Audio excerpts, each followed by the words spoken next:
very interesting right now because it appears the market for Poyer is a little bit softer than expected, or at least going slower than expected. And maybe that has something to do with Chauncey Gardner-Johnson, who's still out there and obviously younger than Jordan Poyer, who's 31 right now.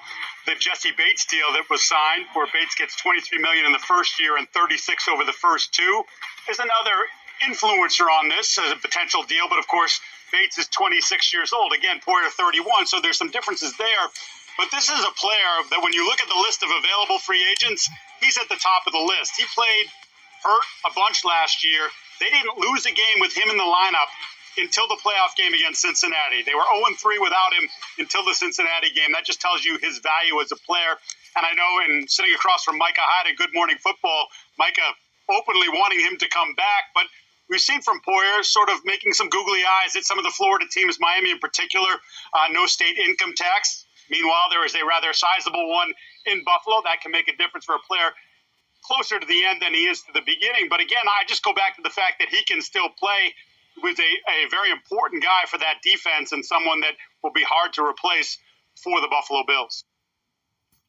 What up, Bills Mafia? Fellow football fans, it's Coffee back with a quick update, man. We know the league is about to officially start the season. Bunch of transactions about to go down. A lot of talk. It's wild right now, man. But you hear that report there.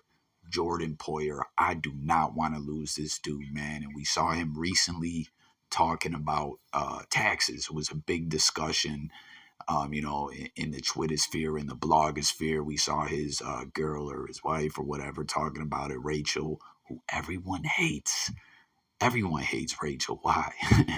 But for real, man, Jordan Poyer is a beast. And you heard in that report there, Micah Hyde, asking Jordan to come back. I've referred to these dudes as the dynamic duo.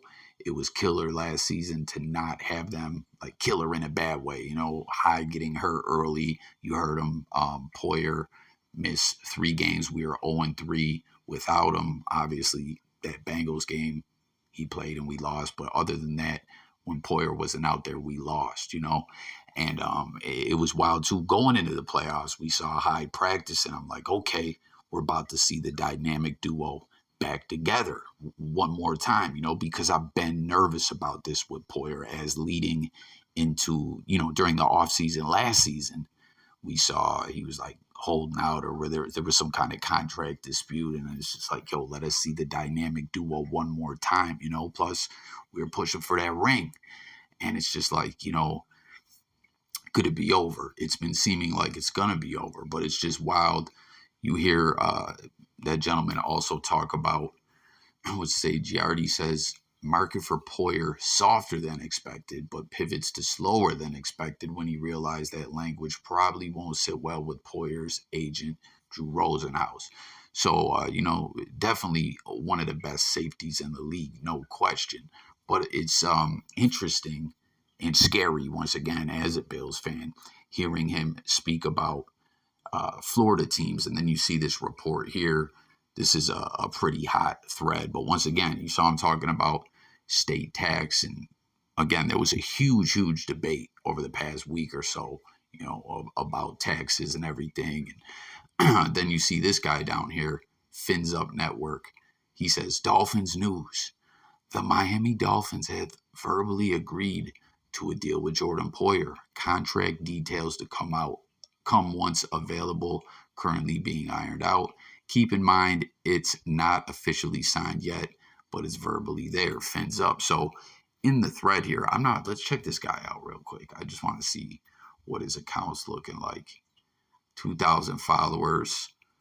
You know what I mean? I don't know. You see, he's been tweeting about this for a while. I don't know. I don't know this guy or whatever, but it's interesting. You're seeing a lot of pretty reputable people in his thread here responding to him. Look, he says, repeating this, since my phone's going crazy, I have it on good authority that Poyer will be a member of the Fins. They are working on finalizing the contract, etc. Peep this legit, or are you messing? Not messing around, not my style. Like I said, the verbal agreement is there. Just got to iron out the contract details. Now, obviously, this just seems to be some guy on Twitter. Who does he know that he has this breaking news? Why isn't he bigger in this blogosphere sports reporting or whatever. But hey, you never know, right? But you see this guy, King of Finland, with the check mark. He says, "We gonna hold you to this one, dog. About to make or break your career on Dolphins Twitter." And then Emmanuel Ako in there saying 100. So he's paying attention to it as well. SoCal, I'm gonna need to know where you got this info. Is this your source? You're cooked if he doesn't sign. Got my eye on you. Another individual with a check mark there laughing. This dude's like, yo, I made it up. If he's wrong, everyone unfollow him. If he's right, everyone who doesn't follow him, give him a follow. I think that's fair. Need to see this from a real account or these guys get blocked. Like, I mean, obviously, look at this, though. This guy says, texting a Bills fan in February, someone beat this prediction. And he says, be prepared to be pissed. Jordan Poyer and Jalen Ramsey will be with the Fins in 23, calling it. So as we saw, Ramsey traded to the Fins yesterday. Man, if they could get Poyer, that would be huge. Like, for real, man. Obviously, I don't want to lose this guy. It's wild, too, when you see these players. Obviously, it's a business. They want to make money.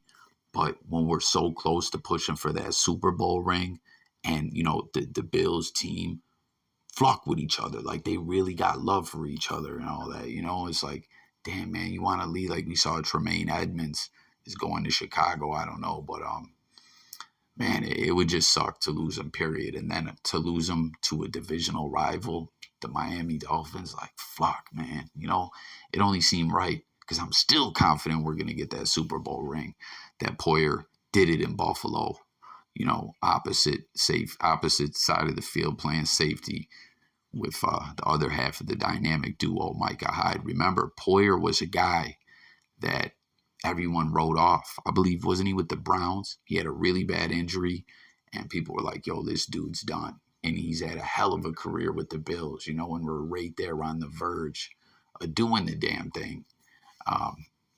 I don't know, man. I just hope this isn't true. Like, you guys remember when we lost Thurman Thomas to the Dolphins? That was horrible, man. But I don't know. Something else, too, I want to point out is what was I just going to say? Oh, Stephon Diggs. There's been a lot of people, talking about Diggs as, him and Trayvon been trolling and everything like that, his brother. And the argument with Josh Allen, what's going to happen? Well, now we're saw it today. The Bills actually restructured Diggs's deal. Converted some money to a bonus or something like that to save the team cap space. So flock out of here with that. I don't know, man. Alan McDaniel, when asked about Jordan Poyer's comments, hinting he'd like to play for the Dolphins. Let's see what he's talking about.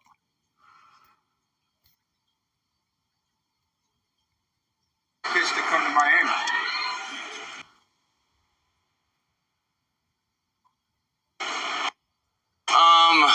Well, I'm not in the business of tampering.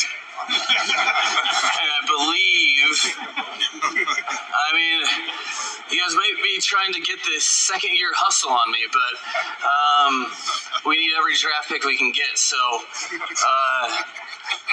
I'm all for Dolphins fandom. And the more players that, even if they're on our opponent's team, if they're cheering for Dolphins, I think that's good for all of us. Right, Hal? Oh, sure. I guess. Oh, now you don't have an opinion. Okay. Mike, Ran Carthon pitch to come to Miami. So, I don't know, man. Just wanted Bill's going to sign Poyer to a 1-year deal. I can feel it in my bones. I certainly hope so, man. Everyone keeps saying it, but Hyde and Poyer are more valuable as a duo than individually because they can read each other's mind. Hey, I got to retweet that. That is a hell of a take right there. I mean, again, both amazing talents, but these dudes together, man, they just were the truth. They were such a big part of helping turn things around in Buffalo, man. And I stand by that. But I'm going to end this one. Everyone jump in the comments. Let me know what you guys think, all my fellow Bills fans. And, just anyone else out there, if you're a football fan, if you made it through this video, listening to me coffee talk it up and ramble on, I'm interested to hear your take. Also comment who your team is. Subscribe. Stay tuned. We drop a lot of videos. It's all about hearing from the people. Music, news, sports.